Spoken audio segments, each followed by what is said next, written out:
One of the first kids who came to Home Sweet Home, the father threw him out of the house, and they had a terrible, terrible relationship. Mamish terrible relationship.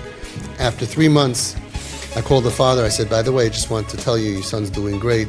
He said, you're going to regret the day you met my son. After 6 months, same thing. I can't believe it. But finally, almost before the graduation, the father came to Home Sweet Home. He saw his son for the first time. And this is a kid that lived on the street, and it was really, really bad. And he went like this to his son, which most people would say, like, wow, he stuck out his hand, shook his hand. Father goes upstairs, and this kid tells me, and this is probably the most rebellious kid in Klal Yisrael. I could tell you stories of his rebelliousness. He got thrown out of everything, everywhere. Psych wards. He threw a chair at the guys in the rehab. They threw him out of rehab. He got thrown out of everywhere. And he tells me, a handshake? A handshake? That's how you greet your son that you don't see in at least a year, 2 years. He was on the street 3 years, so maybe even he didn't see him for 3 years. And I'm thinking, you're so sensitive? Like, you need huggy wuggies? Like, you're a tough, rebellious kid, And I just listened to him, and he's like, you don't see your son, you give him a hug. So when the kid wasn't there, the kid was inside, he wasn't next to the father, I said, come here. I said, listen, your kid really needs a hug. He really wants a hug from you. So he tells me, okay, all right, I'll give him a hug. I saw what kind of hug this is going to be, like two enemies hugging each other, it's not going to work. So I said, let me show you what I mean. He's a total stranger. I'm not Mr. Huggy, I'm not Huggy Wuggy myself. And I'm like, okay, let me show you what I mean. And I put my arms around him, and I was thinking, how did I get into this? Like, the stuff that I have to do, like, this is ridiculous. I'm hugging a stranger. And then I whispered into his ear, 1 Mississippi, 2 Mississippi, 3 Mississippi. I let go. I looked at him. I said, and don't say that out loud. Anyway, to his credit, his son came out. His father went like that, and he gave him a hug, and he held him. The power of the hug is unbelievable. This boy not only is frum, not only he got married, he went home for Yontif, he stays home, he's comfortable around his parents. Our TP hug is not a hug of two strangers. It's an embrace. You don't move your hands, and you don't pat, you don't scratch, you don't start. You just hug and never let go first. Because you'll see that our kids, when they're comfortable, they need it like oxygen, and they just stay there. And it's like they need this, and all of a sudden it's like, okay, I'm done. And it's like you're pulling the plug right in the middle of a surgery. And the reason why they need it is not stam.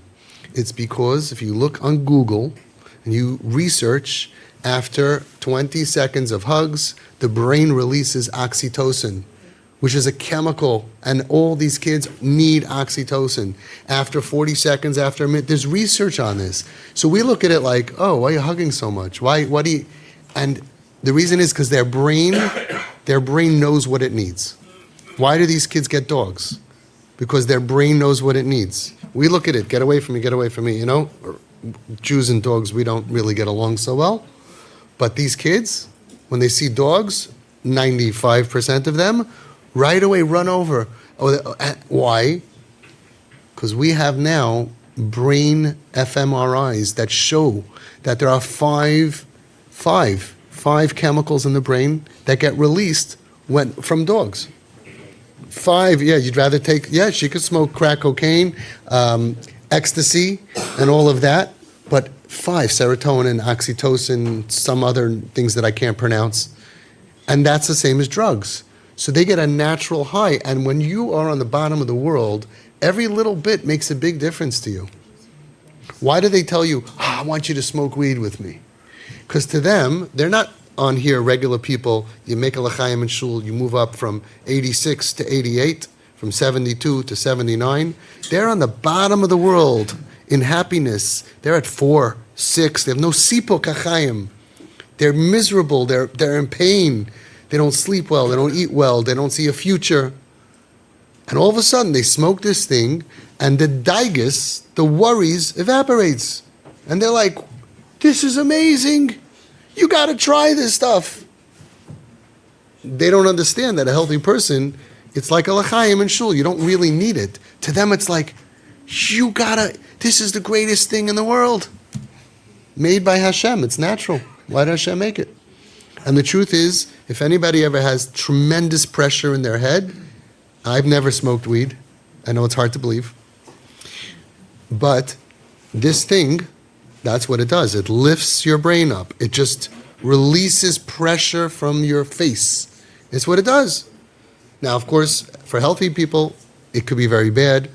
It makes you lazy. It makes you stupid. It makes you not care.